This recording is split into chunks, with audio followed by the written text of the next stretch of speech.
Welcome to another episode of Ring Walk Boxing Podcast. I am Bean. And if you're here tonight, please hit thumbs up for me, please. And if you leave a chat or a comment, please keep it respectful, no disrespectful chat, and no trolling. If you want to talk boxing, let's talk boxing. Otherwise, I'm going to have to delete any foolish, out of pocket um, chats or whatever. So yeah, I want to talk a little bit about an interview on Fight Hype with Antonio Tarver. He was talking about Shakur Stevenson versus Tefime Lopez January 31st. And he was saying how he felt Shakur has kind of filled out his frame. I always felt like Shakur had a decent sized frame on him. And when you compare him even to like Tank Davis, when they were at 135, Shakur, when you look at pictures of him, old pictures of him and Tank next to each other, Shakur had a pretty nice sized frame to him. So I think he'll do good at 140. Now, I did see an interview earlier with Tefime Lopez. He basically saying that, you know, the way people say Shakur has this immaculate level defense, he's here to exploit Shakur Stevenson. He's going to show people that there is flaws in the defense of Shakur Stevenson. So let me know what y'all think. Is Tefime Lopez come January 31st, will he be the one to expose Shakur Stevenson? And let me know y'all prediction as well.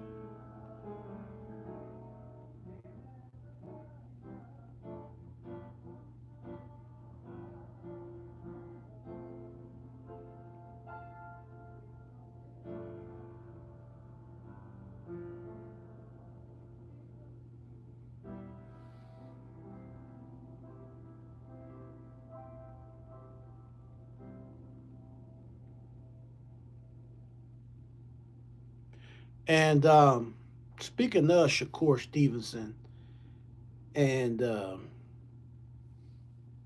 that card, we're going to also have Jermaine Ortiz versus Keyshawn Davis, aka the businessman. Let me know what y'all think about that fight.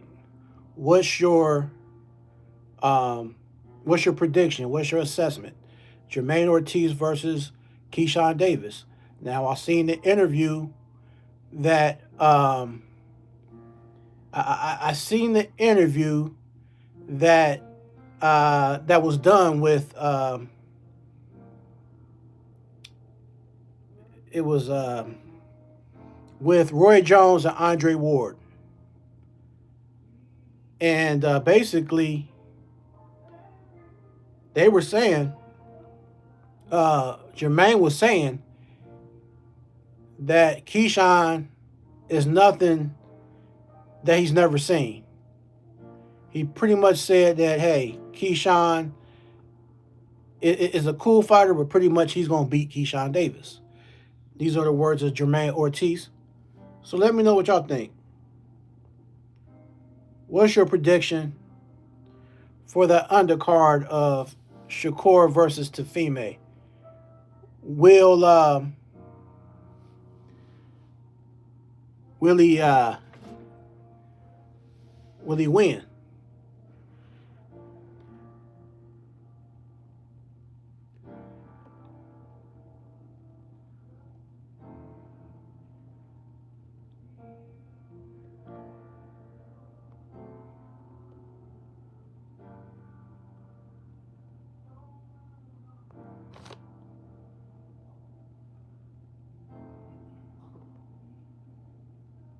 Hello, hello. What's going on? Um, so yeah, so I just want to know y'all opinion on this situation, and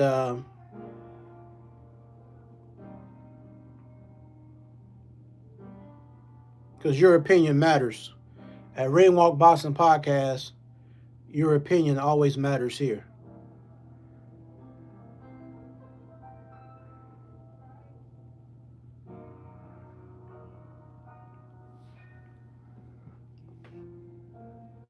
Man, please do me a favor. Hit thumbs up, please. Hit thumbs up. Now, I also seen an interview with a UK legend out of UK, Duke McKenzie.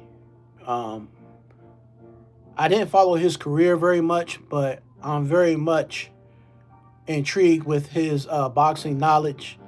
I subscribe to his podcast. I check him out. He's very insightful, and his predictions seem to be very much on point when he's predicting a fight, right?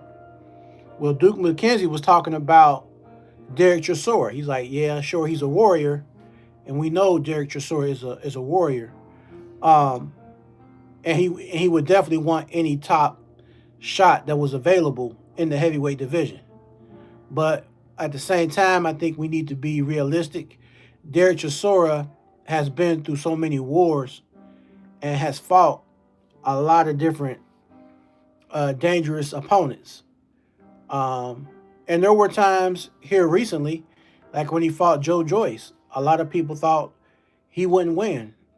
When he fought Joseph Parker the first fight, some people felt like Del Boy arguably edged the first fight with Parker.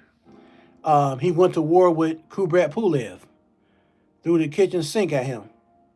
What's going on, Sweet Jones? What's going on, Cuzzo? Everybody hit thumbs up for me. Thank you. So, I mean, it's like somebody like Fabio Wardley, for instance. This is what Duke McKenzie was saying. He felt like Fabio Wardley was all wrong for Derek Chisora, aka Del Boy. I agree. I agree with his assessment on that. Now, in the same aspect, y'all know that in April, and this is from like people close to the inside sources with Deontay Wilder. They're saying Deontay Wilder will be fighting Derek Chisora. That he will be fighting in April, and I believe next week there will be a press conference. So if this is going down, this will be a good fight for sure. It's a good comeback fight for Wilder. A good, although he had one comeback fight with Tyrell Herndon, this would be a good second, fight to kind of get him ready for Usyk. Although Chisora stylistically, he doesn't fight anything like Usyk. But what I see in this fight is the type of pressure that Derek Chisora will bring, and Wilder would try to time him and create distance and land that right hand. But Derek Chisora is going to keep winging those haymakers and going to the body, and he's coming for Wilder. And I think Wilder knows that, So if they fight, it's one of those fights that I would say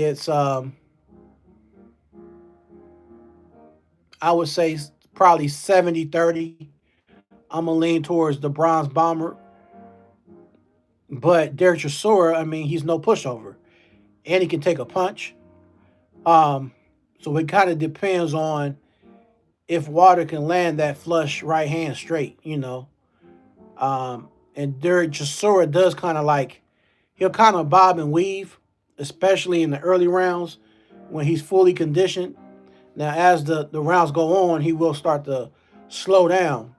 And that would be a concern for Derek Chisora because Deontay Wilder is dangerous every second of all 12 rounds. When you fight Deontay Wilder, if you can't stop him first, then chances of you winning a decision are very slim to none. So what y'all think?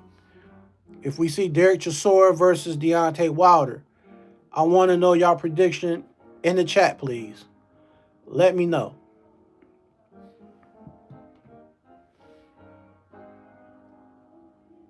And yeah, cousin Sweet Jones, Bobo, man. I'm just up here recovering, man. I had surgery a couple of days ago. Matter of fact, tomorrow will be 1 week. Wednesday last week, excuse me. Wednesday last week, I had hernia surgery, man, and I'm in recovery right now as we speak, man.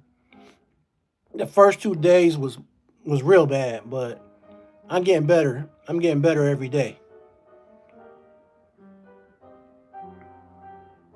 Now, on the undercard of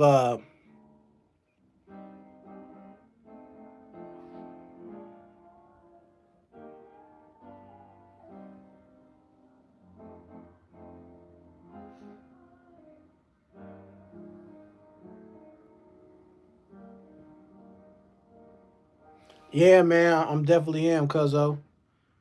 Um,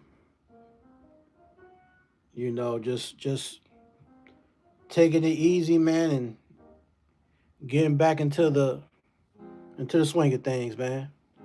But I want to talk a little bit of this boxing, so I felt I would come on here and go live. And like I said, I appreciate everybody tuning in.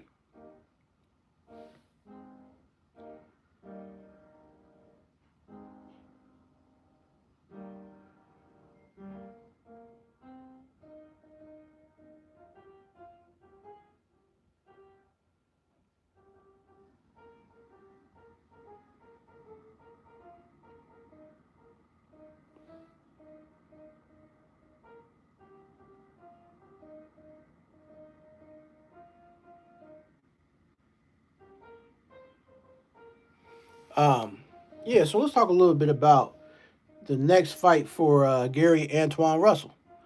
And Gary Antoine Russell, a PBC guy, I like him.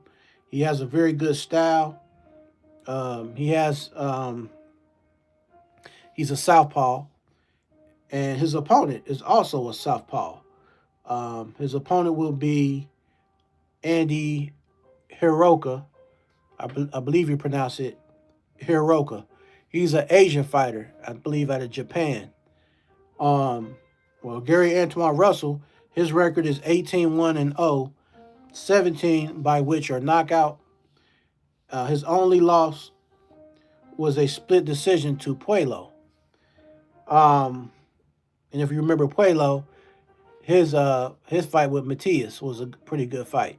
It was Cerebral Matias who got knocked out by Dalton Smith not too long ago. So Gary Anton Russell, they will be fighting for the WBA super lightweight title on the card of Ryan Garcia versus Mario Barrios. Mario Barrios is a WBC belt holder, and Ryan Garcia, I guess it's obvious he's going in there for that strap. So, what y'all think? Will Ryan Garcia be successful in taking away the belt from Mario Barrios? Or will Mario Barrios outbox him? Is he slick enough to outbox Ryan Garcia? Watch out for that left hook. The same left hook that kept dropping Devin Haney. Uh, Granted, the Osterine situation, but the fact that he's able to land his left is his signature punch. So will that left hook be a problem for Mario Barrios? Let me know y'all prediction. What y'all think in the chat or in the comment.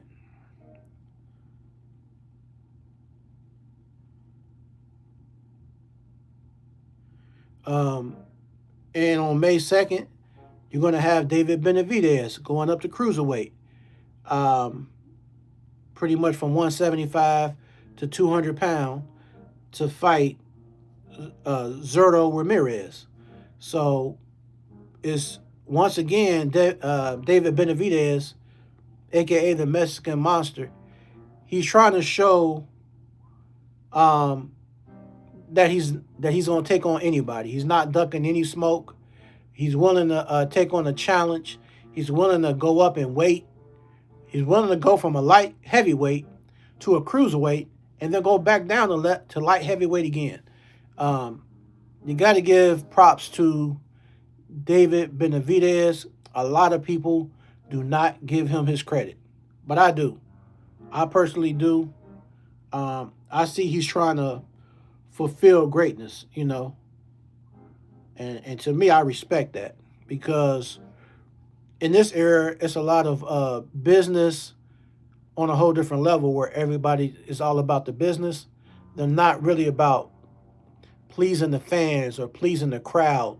They're not worried about making the best fight the best, or a certain fighter ain't worried about fighting the best. They worried about a good payday, and if they don't have to risk their belt or fight a banana skin, a possible banana skin fight, they're not going to do it. And I'm saying that to say, I almost feel like that's the situation with Virgil Ortiz. I feel like Bruce Ennis is all in. Bruce Ennis wants that fight. The way he's talking, you don't hear him switching up. You don't hear him acting a certain way. The way he moves or whatever, it's always the same. When it comes to Virgil Ortiz, it's like he's moving weird. It's like he's saying certain stuff. His camp is saying certain stuff. His dad is saying certain stuff. And it almost seems like they're trying to figure out a way to either postpone the fight or make the fight not happen. That's my opinion, though. Y'all might think differently. So let me know. But I see also recently in boxing news that Virgil Ortiz had put a lawsuit for a breach of contract against Golden Boy, which is Oscar De La Hoya's company. Um, so we're gonna see how this all unravels with this lawsuit situation. Will it be a situation where Virgil Ortiz is getting away? Is he trying to actually get away from Oscar De La Hoya to get the boost in this fight? Or is this just a way for him to pull this kind of mess and to kind of project and to do all this to try to evade Boots Ennis? But I want to know y'all opinion, because we all see things from different angles in different ways. So I would like to know what you think. So let me know in the chat. Um, and I looked at that interview with David Benavidez. I want to talk a little bit about it. So David Benavidez said, this is one of his quotes: "Greatness isn't given, it's taken." And he says he'd rather go up to cruiserweight division to fight for two belts than to come back down to light heavyweight division to fight again. Colin Smith, who is WBO intern at light heavyweight division. But Benavidez said it's more impactful moving up to cruiserweight to fight to attain two belts. Um, so I'm just hoping, like I said, folks give David Benavidez his respect. Um, Also, Benavidez also says, "I can teach kids. It's not about how you look. It's about how you are on the inside." Those are some motivational and inspirational words from David Benavidez.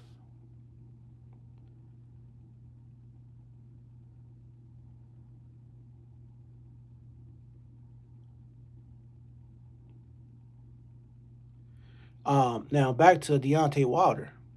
Um, the Bronze Bomber, he has a record of um, 44 4-1 with a 97% knockout ratio. Deontay Wilder, aka the Bronze Bomber, versus the UK legend Derek Chisora, aka Del Boy. His record is 36 wins, 13 losses, and no draws. Del Boy, Derek Chisora, has a 64% KO ratio. So I want to know y'all opinion on that. What do y'all think about it? I think it's going to be an exciting fight because neither guy is a boxer. They both want to brawl and bang, and they both trying to go for a knockout. So to me, that's going to be a solid fight for as long as it lasts. Now, originally this weekend, we were supposed to get Jermaine Franklin versus the up and coming UK fighter Moses Santuma on the 24th. But due to an injury Moses Santuma incurred, the fight got postponed. But for this weekend, all hope is not lost because another fight is coming on. Andy Cruz, who has a record of 6-0-3. I'm sorry, 6 wins, no losses, no draws, but 3 of his wins are by knockout. He will be fighting Raymond Muritalia, whose record is um, 23 wins, 17 are KOs. He has no losses and no draws. He is also IBF interim world lightweight division champion. Murtatalia's last 5 opponents were Zor Abduliev, Jesus Campos, Kevin Farmer, Diego Nunez, and Jeremiah Nakatili. So no, so now that I'm talking about Andy Cruz, I'm not too privy on him per se, but his last 2 opponents had good records. He fought a guy. His sub name is Mishiro, who was 17-1-1, and Omar Gamez, who was 20 wins, no losses, no draws. So Andy Cruz has only had 6 fights. He's won all his fights, but he'll be fighting a more experienced fighter like Raymond Martitalia, who's uh, who's probably had like 3 times as many fights as him, um, almost 4 times as many fights as him. So it's going to be I think it'll be a good fight. I really can't say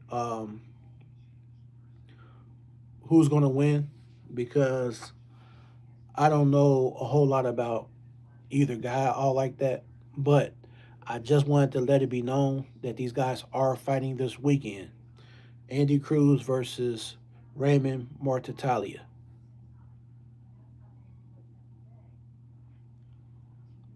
Um, and the last thing about the Gary Antoine Russell and Andy Hiroka, both of these guys are southpaw fighters, so that's going to be interesting. They both were southpaw fighters because usually southpaws are fighting orthodox opponents.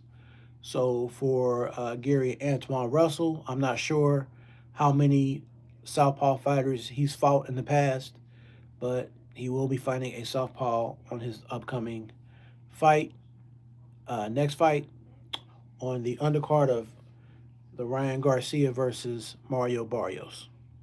So let me know y'all opinions on these fights in the comment section or in the chat. And like I said, just hit that thumbs up, and I'll be live again on Sunday for sure. I might be on live one more time this week, but I will definitely be live every Sunday, 6 p.m. Eastern Standard Time in the USA. And I appreciate y'all taking time to pull up here at Ring Walk Boxing Podcast. Um, I just like talking boxing. I've been a fan since I was 8 years old. So this is what I want to do. And pretty soon, y'all, I'm going to have some interviews with some of the local legends and talent from Cincinnati, Ohio, where I'm from. Cincinnati, Ohio, USA. I'm going to have a couple of more guys here, hopefully in the next month or two. Um, so it's going to be really cool. So y'all want to definitely check out some of my past episodes. I did an interview with the brother of former champ Tony Tubbs, Nate Tubbs. We have a full interview that was very impactful, very good. Interview with boxing legend referee Joe Cortez. Go back in my history of my episodes, you will see that.